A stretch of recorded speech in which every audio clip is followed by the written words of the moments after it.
কেমন আছো তোমরা সবাই? নিশ্চয়ই তোমরা খুব ভালো আছো। আজকে আমরা যেই চ্যাপ্টারটি নিয়ে এসেছি সেই চ্যাপ্টারটির নাম হচ্ছে পশ্চিমবঙ্গ। অর্থাৎ আমরা যেই রাজ্যে বসবাস করি সেই রাজ্যের সম্পর্কে আজকে আমরা জানব। এই যে পশ্চিমবঙ্গ, এটা আসলে ক্লাস 9 এর জন্য খুবই জরুরি একটা চ্যাপ্টার, ইম্পর্টেন্ট চ্যাপ্টার। তোমাদের সেকেন্ড সেমিস্টারে এই চ্যাপ্টারটি থেকে প্রশ্ন আসবে, থার্ড সেমিস্টারেও আসবে। অর্থাৎ দুটো সেমিস্টারের জন্যই কিন্তু এটা খুবই ইম্পর্ট্যান্ট একটা চ্যাপ্টার। কিন্তু শুধু তাই নয়, এটা ক্লাস 10, 11, 12, কলেজ, এমনকি চাকরির পরীক্ষাতে অবশ্যই এখান থেকে প্রচুর প্রশ্ন আসবে। ইন্টারভিউতেও কিন্তু এখান থেকে প্রচুর প্রশ্ন এসে থাকে। তাই অবশ্যই তোমরা এই পশ্চিমবঙ্গ চ্যাপ্টারটিকে খুব ভালোভাবে দেখো। কোনো জায়গায় বুঝতে অসুবিধা হলে তোমরা কিন্তু জিজ্ঞেস করবে। চলো তাহলে আজকে আমরা শুরু করি আমাদের পশ্চিমবঙ্গ সম্পর্কে জানার যাত্রাটা। তাহলে প্রথমে আমরা আলোচনা করি পশ্চিমবঙ্গকে নিয়ে। দেখো, পশ্চিমবঙ্গ, এই পশ্চিমবঙ্গটাকে যদি আমরা জানতে চাই, দেখো ভারতের পূর্বাঞ্চলে অবস্থিত একটি রাজ্য, অর্থাৎ ভারতের পূর্ব দিকে অবস্থিত। ভারতের পূর্ব দিকে এই যে দেখো আমাদের এটা ভারত, আর এই ভারতের পূর্ব দিকে অর্থাৎ নর্থ, সাউথ, ওয়েস্ট, ইস্ট, অর্থাৎ পূর্ব দিকে অবস্থিত আমাদের পশ্চিমবঙ্গ। আর কি রয়েছে এখানকার যে রাজধানী, সেই রাজধানী তোমরা সকলেই জানো, কলকাতা।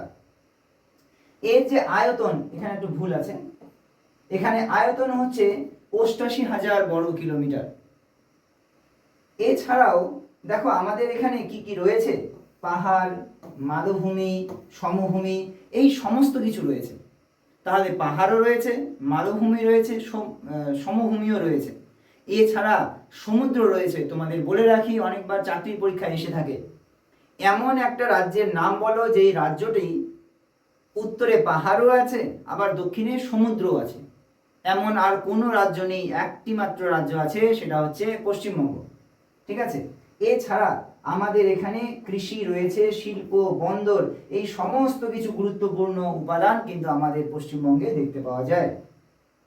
তাহলে আমরা কি কি জানতে পারলাম? পূর্ব দিকে রয়েছে এমন একটি রাজ্য যেটাকে আমরা পশ্চিমবঙ্গ বলছি, এবং সেই সাথে সাথে আর কি কি জানলাম না, আমাদের এখানটায় সমস্ত রকম প্রাকৃতিক বৈচিত্র্য দেখতে পাওয়া যায়, যেমন পাহাড় রয়েছে, মালভূমি রয়েছে এবং সমভূমি রয়েছে, সঙ্গে রয়েছে পাহাড় ও সমুদ্র। তাহলে এমন একটি রাজ্য যেখানে পাহাড় ও সমুদ্র একসাথে দেখতে পাওয়া যায়। এরকম আর অন্য কোনো রাজ্য নেই যেখানে পাহাড় আর সমুদ্র একসাথে দেখতে পাওয়া যায়, সেটা হচ্ছে একমাত্র পশ্চিমবঙ্গ। পাহাড় বলতে এখানে কিন্তু হিমালয় পর্বতমালা কথা বলছি। ঠিক আছে, চলো আমরা নেক্সট স্লাইডে চলে আসি। তাহলে পরে আমরা এখানে দেখব কি, অক্ষরেখা ও দ্রাঘিমা রেখা, অর্থাৎ অক্ষাংশ ও দ্রাঘিমাংশ সম্পর্কে। আমাদের এখানে দেখো অক্ষাংশ দেওয়া আছে এবং দ্রাঘিমাংশ দেওয়া আছে। তাহলে পরে আমরা ঠিক কত ডিগ্রি অক্ষরেখা ও কত ডিগ্রি দ্রাঘিমা রেখার মধ্যে আমাদের পশ্চিমবঙ্গটা রয়েছে সেটা এখানটায় বলা আছে। এরপরেই ঠিক চলে যাই আমাদের প্রতিবেশী দেশ ও প্রতিবেশী রাজ্য। আমাদের প্রতিবেশী দেশ সম্পর্কে একবার দেখে নাও। প্রতিবেশী দেশ হিসাবে রয়েছে বাংলাদেশ, রয়েছে ভুটান ও রয়েছে নেপাল, তাই না? তাহলে বাংলাদেশ, ভুটান আর হচ্ছে নেপাল। তাহলে বাংলাদেশ, ভুটান আর নেপাল, এই তিনটে দেশ রয়েছে যারা প্রতিবেশী দেশ হিসাবে পশ্চিমবঙ্গের সঙ্গে বর্ডার শেয়ার করে। ঠিক আছে? এছাড়াও আমরা যদি দেখি বিভিন্ন রাজ্য সম্পর্কে, তাহলে পরে এই রাজ্যগুলোকে একবার দেখে নিই। যেমন আমাদের প্রতিবেশী রাজ্য হিসাবে রয়েছে বিহার, রয়েছে সিকিম, রয়েছে অসম, রয়েছে ঝাড়খণ্ড, রয়েছে উড়িষ্যা। তাহলে কতগুলো দেখলাম? উড়িষ্যা, ঝাড়খণ্ড, বিহার, সিকিম, অসম। তাহলে 1, 2, 3, 4, 5, তাহলে 5টি রাজ্য রয়েছে। আর প্রতিবেশী দেশ কতগুলো রয়েছে? 3টি। ঠিক আছে? তাহলে তোমরা এই ম্যাপটি দেখে ভালো করে বুঝে নাও যে আমাদের আশেপাশে কতগুলো রাজ্য রয়েছে যার সাথে আমরা বর্ডার শেয়ার করি, এবং কতগুলো দেশ রয়েছে যাদের সাথে আমরা বর্ডার শেয়ার করি। এখান থেকে কিন্তু প্রতি বছর প্রচুর প্রশ্ন এসে থাকে। ঠিক আছে? তাহলে আমরা এখানে কি কি দেখলাম? উড়িষ্যা, ঝাড়খণ্ড, বিহার, সিকিম, সিকিম, তারপরে হচ্ছে অসম, এগুলো। এবং প্রতিবেশী দেশ হিসাবে রয়েছে বাংলাদেশ, রয়েছে ভুটান, আর রয়েছে নেপাল। ঠিক আছে? নিশ্চয়ই তোমরা বুঝতে পারছো। দেখো, ম্যাপগুলোকে এই কারণেই ব্যবহার করছি যাতে তোমাদের বুঝতে সুবিধা হয়। ঠিক আছে? ম্যাপ দেখে যদি তোমরা পড়ার অভ্যাসটা করো, খুব বেশি দিন অবধি মনে থাকবে। চলো এবারে দেখে নিই, আমাদের এখানে মোট কতগুলো জেলা রয়েছে? 23টি জেলা রয়েছে। ঠিক আছে? কতগুলো জেলা রয়েছে? আপাতত 23টি জেলা রয়েছে। আরো নতুন নতুন জেলা কিন্তু তৈরি হওয়ার পথে। এছাড়া এই টোটাল 23টি জেলাকে কতগুলো প্রেসিডেন্সি, কতগুলো বিভাগে ভাগ করা হয়েছে? মোট 5টি বিভাগে ভাগ করা হয়েছে। এবং প্রত্যেকটি বিভাগের আন্ডারে কিছু রাজ্য রয়েছে। ঠিক আছে? কিছু ডিস্ট্রিক্ট রয়েছে, জেলা রয়েছে। ঠিক আছে? যেমন প্রেসিডেন্সি বিভাগ, বর্ধমান বিভাগ, জলপাইগুড়ি বিভাগ, মালদা বিভাগ, আর হচ্ছে মেদিনীপুর বিভাগ। তাহলে এই 5টা বিভাগের মধ্যে বেশ কয়েকটা কি রয়েছে? ডিস্ট্রিক্ট রয়েছে। ঠিক আছে?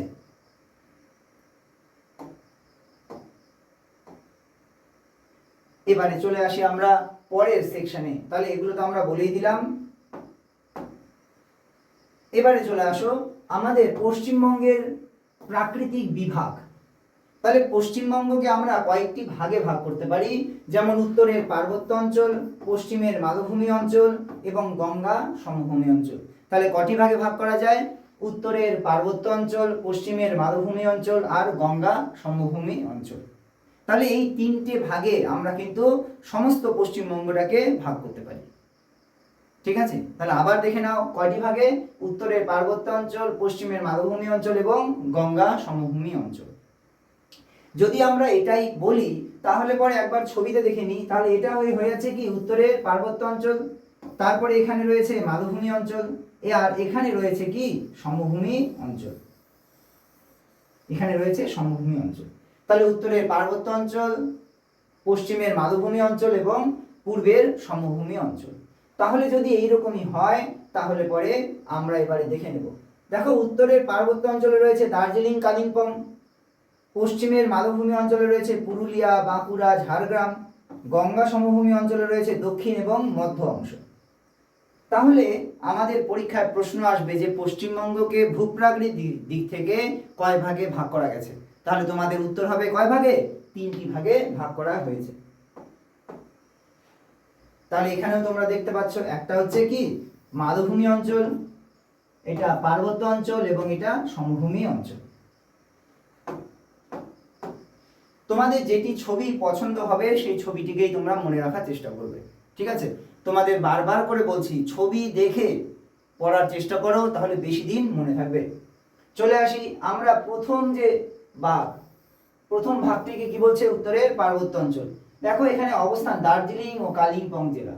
তাহলে দার্জিলিং ও কালিম্পংয়ে কিন্তু এই উত্তরের পার্বত্য অঞ্চলটা রয়েছে। দেখে নিই, হিমালয় পর্বতমালার এটা অংশ। আর এখানে কিসের জন্য বিখ্যাত? চা চাষের জন্য বিখ্যাত। এখানকার সর্বোচ্চ শৃঙ্গ সান্দাকফু, এছাড়া রয়েছে ফালুট। আচ্ছা, তাহলে পরে প্রশ্ন আসবে যে পশ্চিমবঙ্গের সর্বোচ্চ শৃঙ্গের নাম কি? সান্দাকফু। আর দার্জিলিং কিসের জন্য বিখ্যাত? চা চাষের জন্য বিখ্যাত। দেখো, দার্জিলিং আরেকটা কারণেও বিখ্যাত, এটাকে বলা হয় 3T বা T3। তাহলে এই যে 3T, অনেক সময় অনেকে লেখে 3T। তাহলে 3T বা T3 যাই বলি না কেন, এটা কি না? দার্জিলিং এ যে সমস্ত বিষয়ে সব থেকে বেশি ফেমাস। আচ্ছা, টিতে কি? একটা টিতে হচ্ছে টি মানে চা, এই একটা টি। আর একটা টি হচ্ছে টিম্বার, অর্থাৎ কাঠ, গাছের কাঠ, সরল বর্গীয় গাছের কাঠ। ঠিক আছে? এছাড়া রয়েছে ট্যুরিজম, অর্থাৎ ভ্রমণ। তাহলে টি, টিম্বার, ট্যুরিজম, 3টা টিকে একসাথে আমরা কি বলি? 3T। তাহলে টি, টিম্বার, ট্যুরিজম, এই 3টে টি কিন্তু দার্জিলিংয়ে বা উত্তরের পার্বত্য অঞ্চলে সব থেকে বেশি ফেমাস। ঠিক আছে? মনে থাকবে তো? আর সান্দাকফু কথাটা বললাম যে সেটা আমাদের পশ্চিমবঙ্গের সব থেকে উঁচু পয়েন্ট। কিভাবে যেতে হয় না, শিলিগুড়ি থেকে ডাইরেক্টলি চলে যেতে হবে মিরিকে, এবং মিরিকের থেকে তারপরে মানেভঞ্জন হয়ে সোজা উপরের দিকে চলে যেতে হয় পায়ে হেঁটে বা গাড়ি করে। আর সেখানেই আমরা পাবো সান্দাকফু, অর্থাৎ পশ্চিমবঙ্গের সব থেকে উঁচু পয়েন্ট। যদি কেউ যেতে চাও তাহলে পরে অবশ্যই তোমরা কিন্তু সেখানে একবার অবশ্যই গিয়ে দেখে আসবে, খুবই সুন্দর। ঠিক আছে, আমিও গিয়েছিলাম ওখানে একবার ঘুরতে, একবার নয় দুবার ঘুরতে গিয়েছিলাম। চলে আসি এবার এই যে উত্তরের পার্বত্য অঞ্চলে সান্দাকফু তাহলে সব থেকে উঁচু পয়েন্ট। এছাড়াও আরেকটা উঁচু পয়েন্ট রয়েছে যেটাকে আমরা বলছি ফালুট, ওই রাস্তাতেই পড়ে।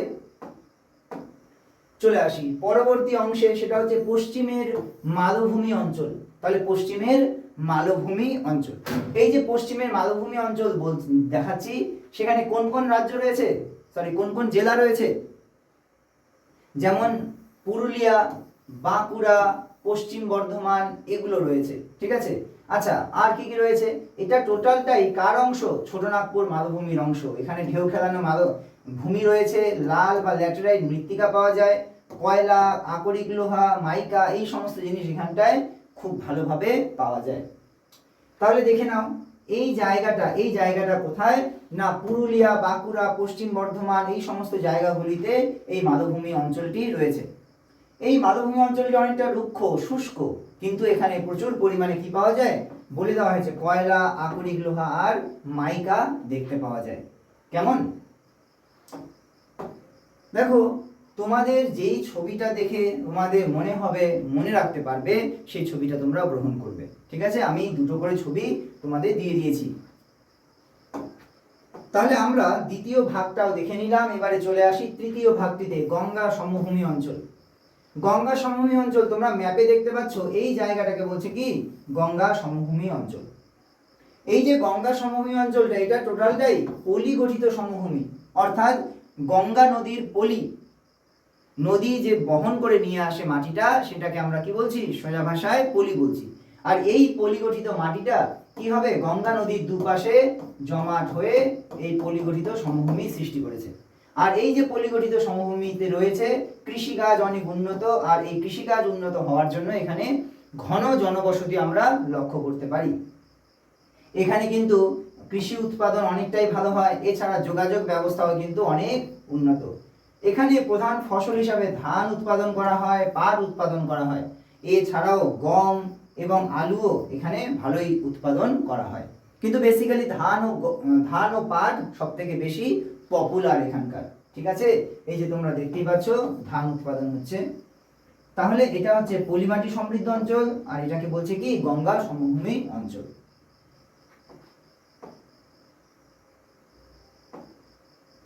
আমরা এবারে নেক্সটে চলে যাচ্ছি।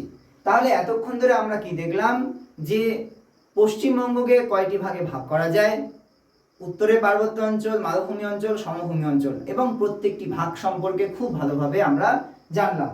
আমরা পরবর্তীতে চলে আসি, যেখানে আমরা জানতে পারবো নদ নদী সম্পর্কে, জলবায়ু সম্পর্কে, মৃত্তিকা, উদ্ভিদ, এগুলো সম্পর্কে আমরা ধীরে ধীরে করে জানতে পারবো। কেমন, দেখো যদি ভিডিওটা একটু লম্বা হয় তোমরা কিন্তু অবশ্যই দেখতে ভুলবে না, কিন্তু কারণ একটা ভিডিওতেই তোমরা কিন্তু অনেকটা অংশ তোমরা পেয়ে যাবে। চলো তাহলে দেখি।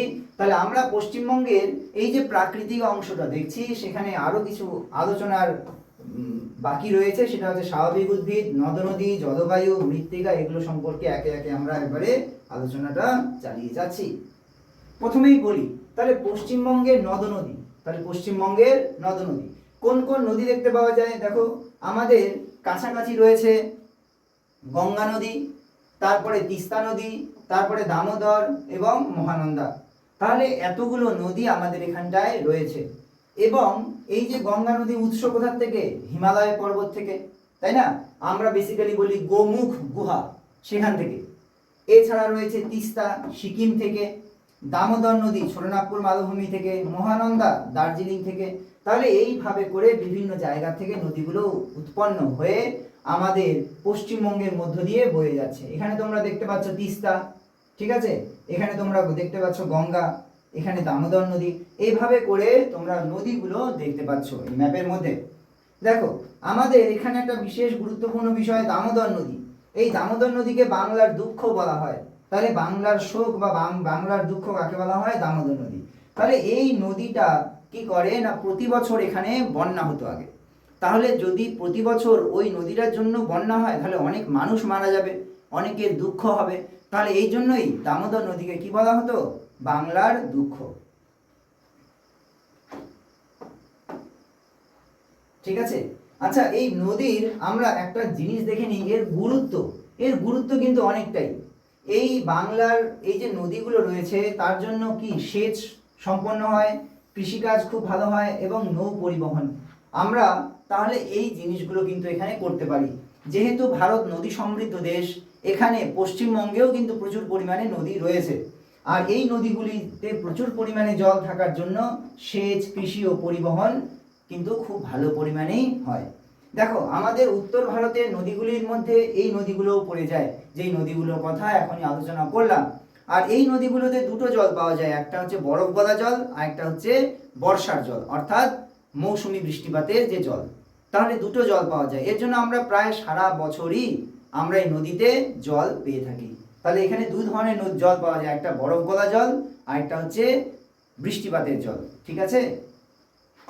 ওর জন্য আমাদের এখানে কোনো সময় কিন্তু জলের খুব যে অসুবিধা সেটা হয় না। এছাড়া দেখো কিছু সমস্যা রয়েছে, যেমন আমাদের চাষবাসের ক্ষতি হয় এই নদীর জন্য, কারণ বন্যা হয়ে যায়, জনজীবনের সমস্যা হয়, এছাড়া সম্পদেরও ক্ষতি হয় যখন বন্যা হয়।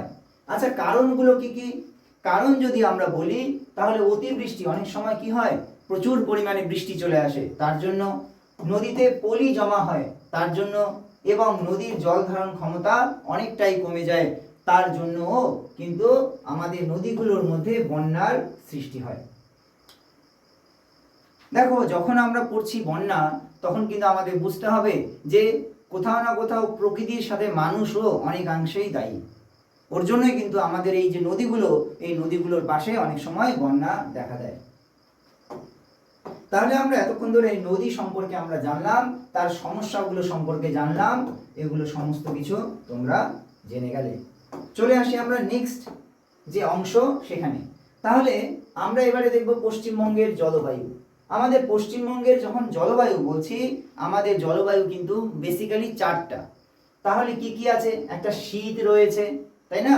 তারপরে রয়েছে গ্রীষ্ম, তারপরে রয়েছে বর্ষা, আরেকটা রয়েছে সেটাকে বলছে শরৎকাল। তাহলে এই চারটা ঋতু আমরা কিন্তু পশ্চিমবঙ্গে দেখতে পাই। এছাড়া আমাদের এই জায়গাটা, যেমন ভারত যেমন মৌসুমী জলবায়ুর অন্তর্গত, ঠিক সেরকমই আমাদের পশ্চিমবঙ্গ কিন্তু মৌসুমী জলবায়ুর অন্তর্গত। আচ্ছা, যারা জানো না যে মৌসুমী জলবায়ু কাকে বলছে, তাদেরকে খুব সংক্ষেপে একটু বলে দিই। এটা হচ্ছে ভারতের দক্ষিণ অংশ। আর এখানে কি হয় না, দক্ষিণ পশ্চিম দিক দিয়ে একটা বায়ু, যখন এখানে গরমকাল হয়, সেই গরমকালে এখানকার গরম বাতাস উপরের দিকে উঠে যায়, আর এই জায়গাতে কোনো রকম বায়ু থাকে না। যখন এখানে বায়ু থাকে না বা কম থাকে, তখন এখানে দক্ষিণ পশ্চিম দিক দিয়ে বায়ু কোথায় চলে আসে না, ভারতের দিকে চলে আসে, আর এর ফলে এখানে কি হয়, বৃষ্টিপাত হয়। তাহলে এই বায়ুর প্রভাবে গরমের সময়, ভারতে যখন গরমকাল বা গ্রীষ্মকাল, তখন দক্ষিণ পশ্চিম মৌসুমী বায়ু প্রচুর পরিমাণে জল নিয়ে আসে, তখন কিন্তু বৃষ্টিপাত হয়। আর এই রকম জলবায়ুকে বলা হয় মৌসুমী জলবায়ু। কেমন? তাহলে আমরা কয়টা ঋতু সেটাও জানলাম, তাই না? আর আমরা এই বিষয়টা ভালো করে বুঝলাম। এবারে চলে আসি বৃষ্টিপাত। দেখো, আমাদের এখানে বৃষ্টিপাত সব থেকে বেশি হয় কোথায়? দার্জিলিং ও ডুয়ার্স অঞ্চলে। তাহলে এই সমস্ত জায়গায় প্রচুর পরিমাণে বৃষ্টিপাতটা হয়। তোমরা কেন বৃষ্টিপাতটা হয় বলতে পারবে কি? কারণ এখানে না পাহাড় রয়েছে। এই পাহাড়, তাহলে দক্ষিণ ভারত থেকে যখন বৃষ্টিপাতটা আসছে, তখন এই যে মৌসুমী বায়ুটা আসলো, এইটা এসে এখানে ধাক্কা খাওয়ার ফলে শৈলক্ষেপ বৃষ্টিপাত হয়। কি ধরনের বৃষ্টিপাত হয়? শৈলক্ষেপ বৃষ্টিপাত কাকে বলা হয় না, যখন মেঘ পাহাড়ে ধাক্কা খেয়ে বৃষ্টিপাতটা ঘটায় তাকে বলা হয় শৈলক্ষেপ বৃষ্টিপাত। তাহলে এইভাবে যখন শৈলক্ষেপ বৃষ্টিপাতটা হয়, তখন এখানে প্রচুর পরিমাণে কি হয়, বৃষ্টি হয়। তার জন্য আমাদের এখানে কিন্তু প্রচুর বৃষ্টিপাত দেখতে পাওয়া যায়। আচ্ছা, সব থেকে কম বৃষ্টিপাত কোথায় হয়? পুরুলিয়া ও পশ্চিমাঞ্চলে, অর্থাৎ এই সমস্ত জায়গাতে। ঠিক আছে, মানে মালভূমি অঞ্চলে কিন্তু সব থেকে কম বৃষ্টিপাত আমরা দেখতে পাই। আচ্ছা, আর এই মৌসুমী বায়ু, পাহাড়ের অবস্থান, সমুদ্রের নিকটতা, এগুলোর প্রভাব কিন্তু বনভূমি বিস্তারেও পড়ে এবং কৃষিকাজের উপরেও পড়ে। তাহলে আমরা জানতে পারলাম যে বৃষ্টিপাতটা কোথায় কম এবং কোথায় বেশি হয়, কেন কম কেন বেশি সেটাও বলে দিলাম। ঠিক আছে, তাহলে পরে তোমরা এই ছবিটার থেকেও কিন্তু অনেক কিছু জিনিস জানতে পারবে। চলে আসি আমরা পরবর্তীতে, মৃত্তিকা। তাহলে আমাদের পশ্চিমবঙ্গে অনেক ধরনের মৃত্তিকা দেখতে পাওয়া যায়। তাহলে কি কি মৃত্তিকা দেখতে পাওয়া যায়? যেমন পলিমাটি, অবশ্যই গঙ্গার সমভূমি বা গঙ্গা নদীর দুই পাশে আমরা কি দেখতে পাই? পলিমাটি দেখতে পাই। পলিমাটি সব থেকে উর্বর মাটির মধ্যে একটি, আর এখানে ধান, পাট খুব ভালো হয়। ঠিক আছে, এটা কিন্তু অত্যন্ত উর্বর একটা মাটি। এছাড়া রয়েছে দার্জিলিং অঞ্চলে পার্বত্য মাটি, তাই না? পার্বত্য মাটি অর্থাৎ পাহাড়ের যে মাটি সেটাকে বলা হয় পার্বত্য মাটি। আচ্ছা, এরপরে রয়েছে লাল মাটি, পশ্চিমাঞ্চলে দেখতে পাওয়া যায়। একটু আগেই যে আমরা দেখলাম যে পশ্চিমাঞ্চল, ঠিক আছে, সেখানে কিন্তু লাল মাটি দেখতে পাওয়া যায়, কারণ এখানে খনিজ পদার্থ বেশি থাকে, বিশেষ করে সেখানে কি থাকে না, লোহা থাকে, আয়রন থাকে, তার জন্য কিন্তু মাটি অনেকটাই লাল হয়। এছাড়া আরেকটি মাটি রয়েছে যেটাকে বলা হয় কি, লবণাক্ত মাটি, যেটা কোথায় দেখতে পাওয়া যায়? সুন্দরবন অঞ্চলে। তাহলে আমাদের যে পশ্চিমবঙ্গ রয়েছে তার একদম শেষের দিকে যেখানে সমুদ্র আছে অর্থাৎ বঙ্গোপসাগর রয়েছে, সেখানে এক ধরনের মাটি দেখতে পাওয়া যায়, তাকে বলা হয় লবণাক্ত মাটি, যেই মাটিতে প্রচুর পরিমাণে লবণ থাকে। দেখতে পাচ্ছ তোমরা এখানটায়, এই যে সুন্দরবন, এখানে আছে লবণাক্ত মাটি, বা মাটিটার মধ্যে যেখানে লবণের পরিমাণটা বেশি। ঠিক আছে, এই মাটিতে সব থেকে ভালো যেটা হয় সেটা হচ্ছে ম্যানগ্রোভ ফরেস্ট, অর্থাৎ সুন্দরী, গড়ান, গেওয়া, হেতাল, এই সমস্ত গাছগুলো খুব ভালো পরিমাণে হয়। এছাড়া একটু আগেই বললাম পলি মাটি রয়েছে, পার্বত্য মাটি রয়েছে, লাল মাটি রয়েছে, যেগুলো আমাদের পশ্চিমবঙ্গে দেখতে পাওয়া যায়। তাহলে উত্তরে পার্বত্য অঞ্চলে পার্বত্য মাটি দেখতে পাওয়া যাবে, পলি মাটি দেখতে পাওয়া যাবে এই সমস্ত জায়গাগুলোতে, লবণাক্ত মাটি দেখতে পাওয়া যাবে এই জায়গাগুলোতে, এবং এখানটায় আমরা লাল মাটি দেখতে পাবো। ঠিক আছে, ম্যাপ সহকারে তোমাদের কিন্তু বলে দেওয়া হলো। তোমাদের যাতে কোনো রকম কনফিউশন না হয় ওর জন্য কিন্তু আমি বারবার করে সেই ম্যাপ এবং ছবিগুলো ব্যবহার করছি। তো তোমরা কিন্তু অবশ্যই এই ম্যাপ ও ছবিগুলোর সাহায্যে তোমরা কিন্তু পড়াটা করবে। এবারে চলে আসি উদ্ভিদ, অর্থনীতি ও কৃষি। তাহলে আমাদের স্বাভাবিক উদ্ভিদ, আমরা কত রকম স্বাভাবিক উদ্ভিদ দেখতে পাই? যেমন সুন্দরবন অঞ্চলে সুন্দরী, গড়ান, গেওয়া, এই সমস্ত গাছগুলো দেখতে পাবো। ঠিক আছে, এছাড়া আমরা দেখতে পাবো পার্বত্য অঞ্চলে পাইন, ফার, দেবদারু, এই সমস্ত গাছ দেখতে পাবো। এছাড়া মালভূমি অঞ্চলে আমরা দেখতে পাবো শাল, সেগুন, মহুয়া, পলাশ, এই সমস্ত গাছগুলো দেখতে পাবো। তাহলে আমরা স্বাভাবিক উদ্ভিদকে মোটামুটি তিনটি ভাগে ভাগ করেছি, একটা সুন্দরবন অঞ্চলের, পার্বত্য অঞ্চলের, মালভূমি অঞ্চলের। ঠিক আছে, এভাবে করে আমরা ভাগ করেছি, আর সমভূমি অঞ্চলের তো আছেই। ঠিক আছে, আচ্ছা, তোমাদের জন্য কিছু শর্ট প্রশ্ন অ্যারেঞ্জ করে রেখেছি এখানটায়। যেমন আমাদের রাজধানীর নাম কি? কলকাতা। সর্বোচ্চ শৃঙ্গ কোনটা? যেটা পশ্চিমবঙ্গের, সান্দাকফু।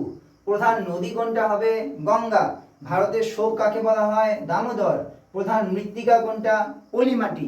তোমরা কিন্তু অবশ্যই এগুলো মুখস্থ করবে।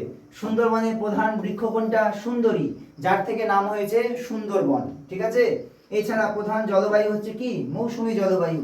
রানীগঞ্জে কি পাওয়া যায়? কয়লা। দার্জিলিং এ কিসের জন্য বিখ্যাত? চা চাষের জন্য বিখ্যাত। আর সর্বাধিক বৃষ্টিপাত উত্তরবঙ্গে হয়ে থাকে। তাহলে এই থাকলো আজকে আমাদের চ্যাপ্টার। এটা হচ্ছে পশ্চিমবঙ্গের প্রাকৃতিক ভাগটা। ঠিক আছে, অর্থনৈতিক ভাগ নিয়ে আমরা পরবর্তী ক্লাসে চলে আসব। আবারও বলছি, তোমরা এই চ্যাপ্টারটিকে খুব ভালোভাবে দেখো, বই পড়ো, কোনো জায়গায় অসুবিধে হলে অবশ্যই জানাবে, কেমন? আর এই পশ্চিমবঙ্গকে এতটা ভালোভাবে পড়ো যাতে তোমাদের পরবর্তীতে গ্র্যাজুয়েশনে বা উচ্চ মাধ্যমিকে বা চাকরির ক্ষেত্রেও তোমাদের কিন্তু সুবিধা হয়। তাই তোমরা খুব ভালোভাবে চ্যাপ্টারটিকে ফলো করো। কোনো অসুবিধা হলে কমেন্ট করে জানাবে, কেমন? আচ্ছা, আজকে সঙ্গে থাকার জন্য অনেক অনেক ধন্যবাদ। আর হ্যাঁ, তোমরা যদি সাবস্ক্রাইব না করে থাকো অবশ্যই সাবস্ক্রাইব করো, আর পরবর্তী ভিডিওর জন্য অপেক্ষা করবে, কেমন? তাহলে আজকে এখানেই, সবাইকে অনেক ভালোবাসা ও টাটা।